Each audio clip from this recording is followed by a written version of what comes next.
The best food for joint pain and joint stiffness is not turmeric.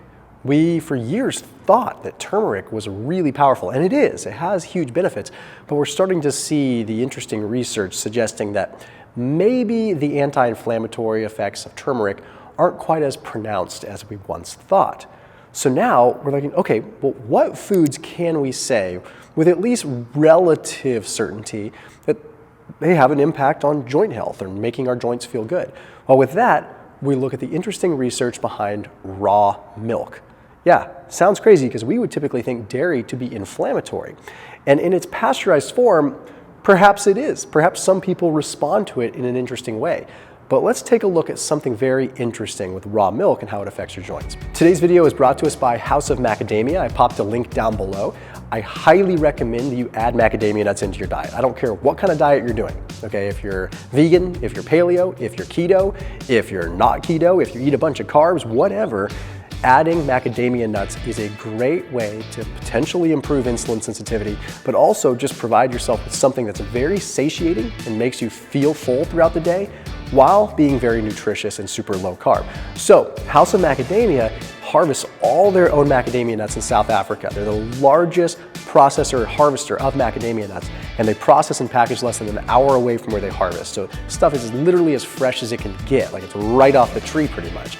So I popped a link down below that'll save you 20% off whatever you get from them, whether it's their chocolate-covered macadamia nuts that are sugar-free, their macadamia nut bars, their macadamia nut oil, their straight-up macadamia nuts, whatever you want. 20% off using that code right down below this video. So I noticed when I started consuming raw milk that within a couple of days, my lower back felt better and my shoulder felt better.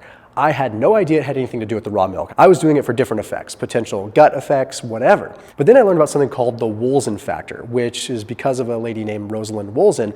But what it is something called stigmasterol, which is a fat-soluble nutrient that is only going to be in raw milk because when you pasteurize milk, it breaks down these fat-soluble nutrients, not to mention the fats that help carry them. So it's something that's pretty unique. Why is it so beneficial for the joints?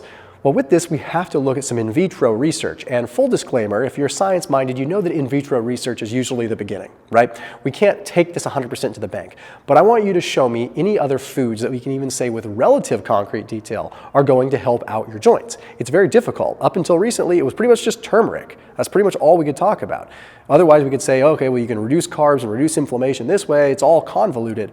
But this particular compound, stigmasterol, when it's in an in vitro setting, they put it with chondrocytes, which are cartilage cells.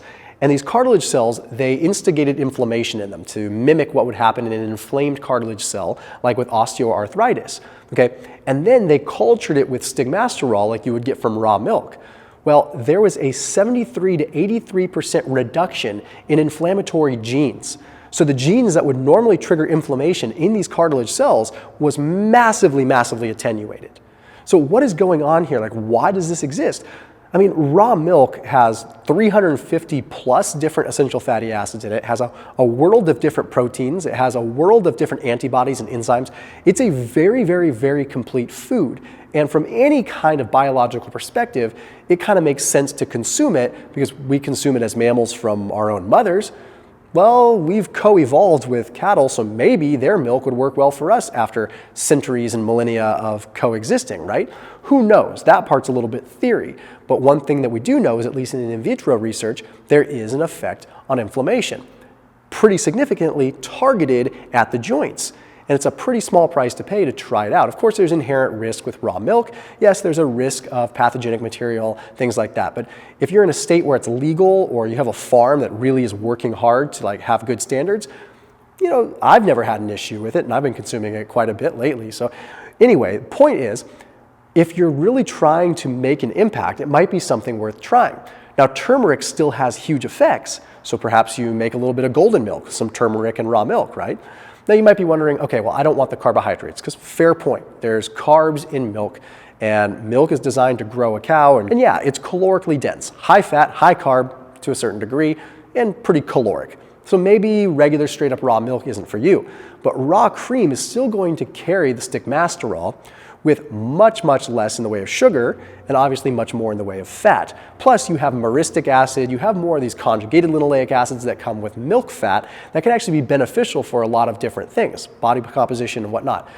Now, if you want to go even further and you don't want to have the cream and you want to get really weird and the taste isn't as much of an issue, raw kefir or kefir, however you want to say it, is a great way to be able to get the benefits of this with significantly less carbs and significantly more gut microbiome effect. So then we look at, okay, if we want to get really off on a tangent on what could indirectly help our joints and make us feel a little bit better, well, our gut microbiome plays a big role with this whole inflammation axis.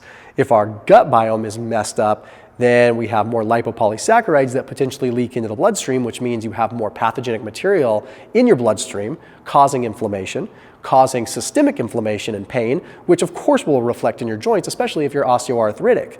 So if you can do some things to take care of your gut, like switch to a raw kefir that's going to have more potential as far as the ability to get to where it needs to go in your gut, that might be huge too. Plus you have lower carbs.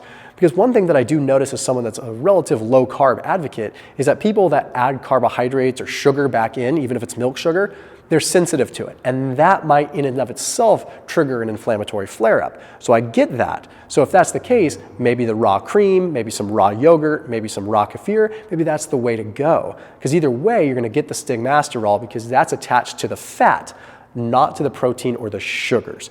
So anyhow, as much as it's crazy to say turmeric isn't the big one anymore, it looks like this is the most concrete that I've seen outside of that whole ecosystem. As always, keep it locked in here on my channel.